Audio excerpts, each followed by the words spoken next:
Good morning, children. Children, in our previous class, we started a new lesson, that is respiration in organisms. There we discussed about cellular respiration, that is the process of breaking down of food inside the cell with the release of energy is called cellular respiration. We discussed about types of respiration, that is there are two types of respiration, aerobic and anaerobic respiration. When the breakdown of glucose, that is food, takes place with the utilization of oxygen, it is known as aerobic respiration, and when the breakdown of food, that is glucose, takes place without the utilization of oxygen, it is known as anaerobic respiration. We had also learnt that the end products of aerobic respiration is carbon dioxide, water and large amount of energy, whereas the end products of anaerobic respiration is ethyl alcohol, carbon dioxide and little amount of energy. We also discussed that why do we get muscle cramps after doing heavy exercises, that is due to the deposition of lactic acid in the muscles. Now today we are here to discuss that do plants respire? If yes, then how? First of all, the objectives.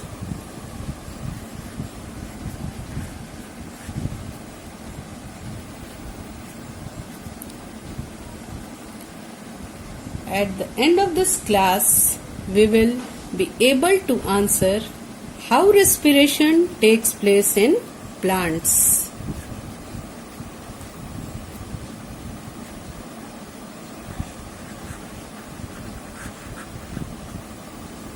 And respiration in animals.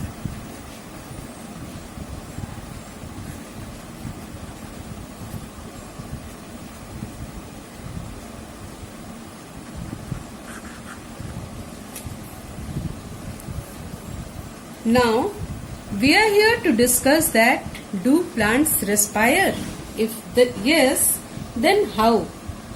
Children, like other organisms, plants are also made up of cells. They also need energy for various functions. They respire to release energy. The food, that is glucose, which is synthesized during photosynthesis, is broken down in the presence of oxygen to release energy. That is, cellular respiration is carried out. Now the breakdown of glucose in presence of oxygen and finally leading to the formation of carbon dioxide and water and energy involves a number of reactions in between which you will study in higher classes. Lots of reaction takes place in between. So here the net result of cellular respiration in plants is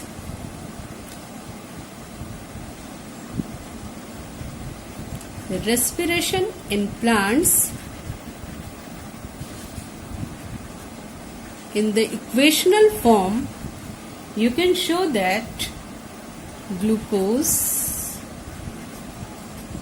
plus oxygen leads to the formation of carbon dioxide, water and energy. Now children, you observe this equation, minutely you observe. You will find that the reaction is somewhat like opposite to that of photosynthesis reaction.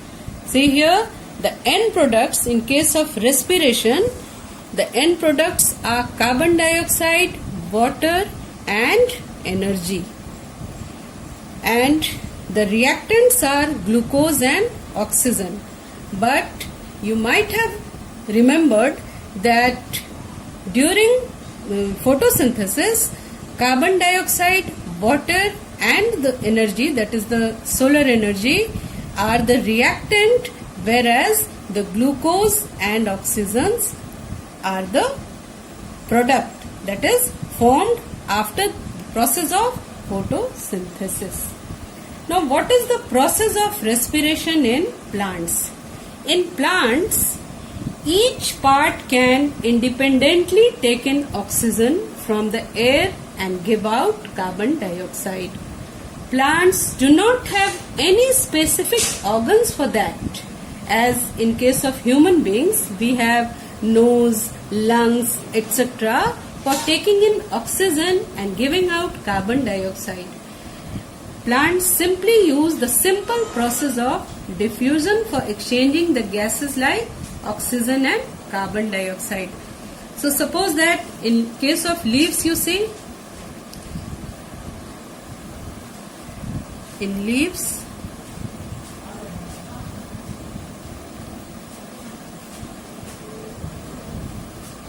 during respiration, what happens? During respiration, oxygen is taken in and carbon dioxide is given out. So, these reactions are done with the help of minute opening which is present on the surface of the leaf, which is known as stomata. Now, the structure of stomata, which is observed under microscope, is somewhat like this. These are the guard cell, and this one also the guard cell, and this is the stomatal opening.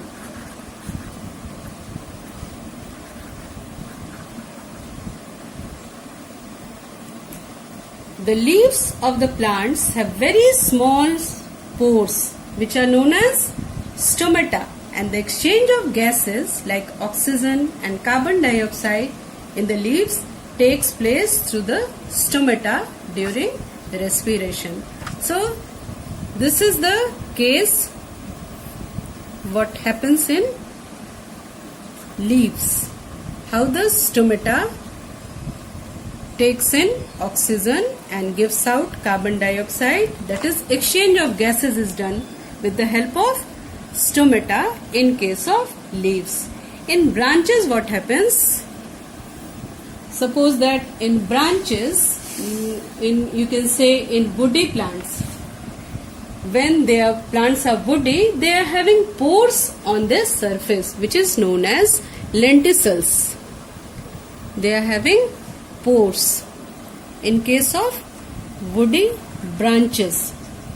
That is, woody branches, they are containing dead cells. They are having pores on their surface which is known as lenticels, and with the help of these pores, that is lenticels, they help in exchange of gases to the cells which is lying inside it. So here, in case of woody branches, the lenticels play a role of performing respiration process. And what happens now in case of roots? In case of roots, like all other living cells of the plants, the root cells also need oxygen to produce energy. So how does it takes oxygen? So suppose that, children, this is the structure of roots.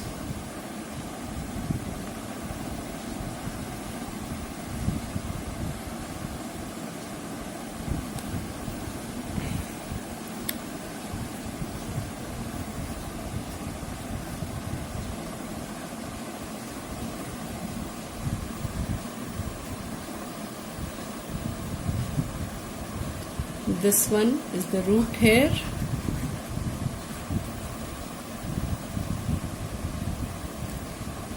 These are the soil particles.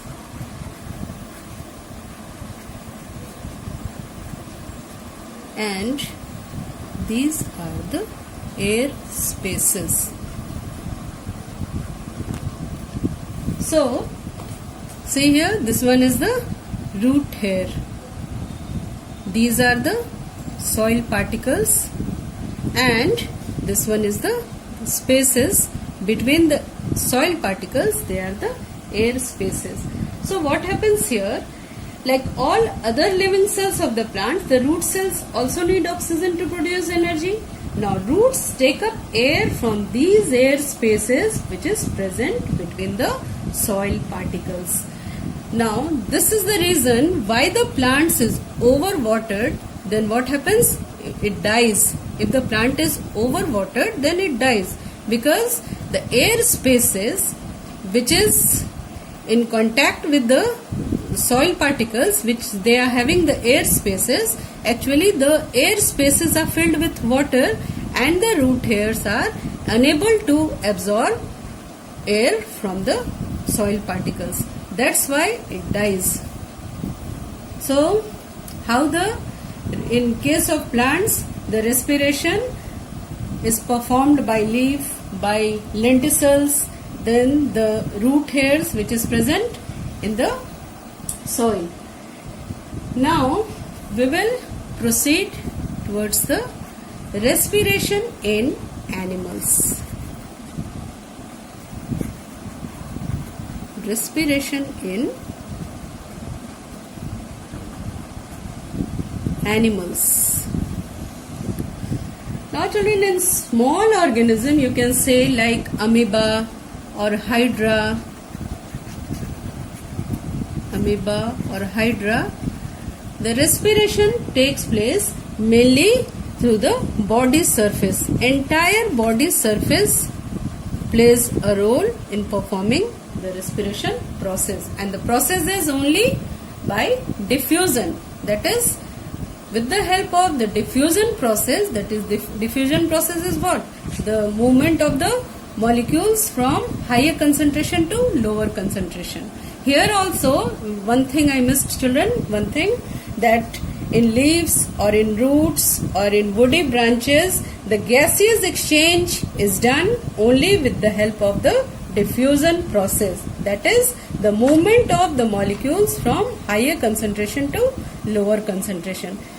So here also in amoeba, hydra, the body surface absorbs oxygen or gives out carbon dioxide. That is, the process is diffusion. With the help of diffusion process only the gaseous exchanges are done. Now in case of insects, second one is insects. Like you can take the example of cockroach.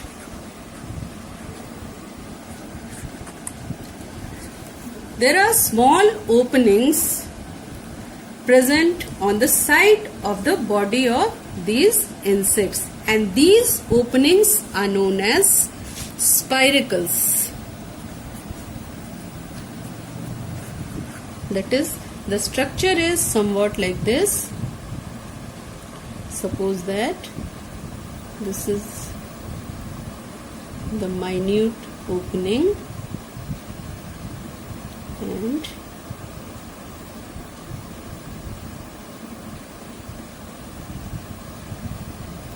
this is the spiracle, and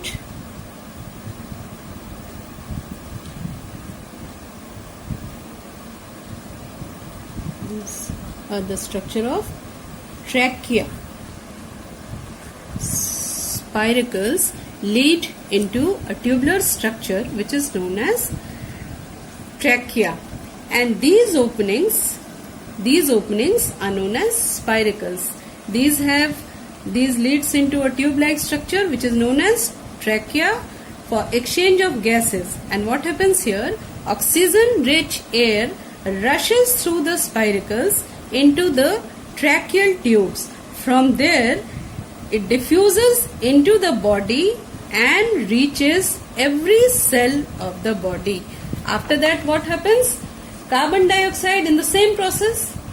Carbon dioxide from the cell goes into the tracheal tube and moves out through the spiracles. So, these trachea is responsible for respiration in insects. That is, trachea is only found in insects and not in any other group of animals. Now the third one is earthworm. How respiration takes place in earthworms? In earthworm, the respiration takes place with the help of moist skin. You know children, earthworm is having moist skin. Skin is moist and slimy on touching, and gases can easily pass through them. That is, the exchange of gases can be easily done with the help of the moist skin itself. Now, fourth one, in fish, crabs and prawns, respiration takes place with the help of gills. Gills, now what are gills? Gills are projection of the skin which helps them to use oxygen which is dissolved in water, and gills are well supplied with blood vessels for exchange of gases. So the structure of gills is somewhat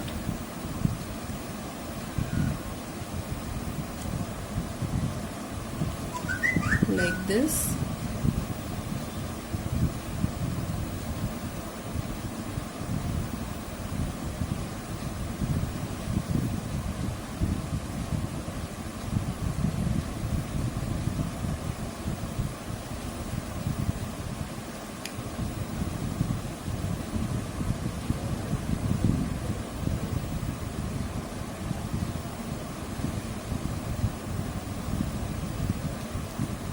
These are the projection like structure on the skin of the fish, and it is known as gills. From here, what happens? That is, from the mouth, oxygen rich water enters. Oxygen rich water enters from the mouth and it leaves through the gills. That is, carbon dioxide rich water comes out through the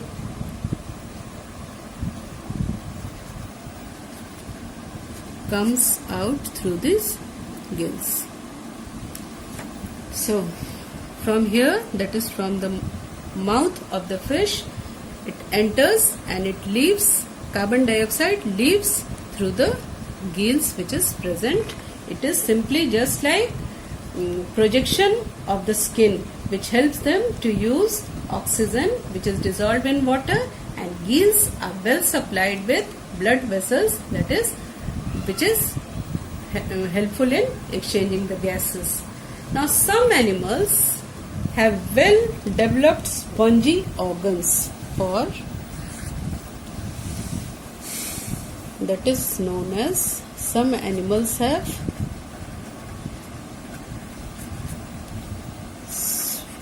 spongy organs which is known as lungs for respiration. And in mammals, like you can say cow, dog, etc., breathing process is supported by rib cage and diaphragm. Rib cage and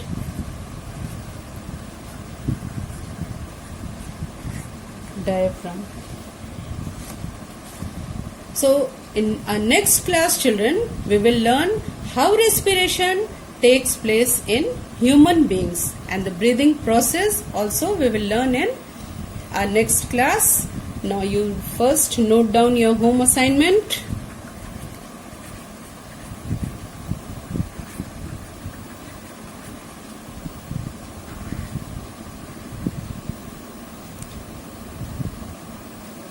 What are the different organs of respiration in animals?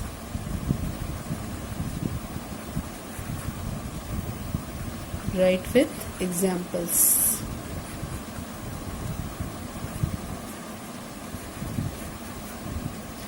Okay, children.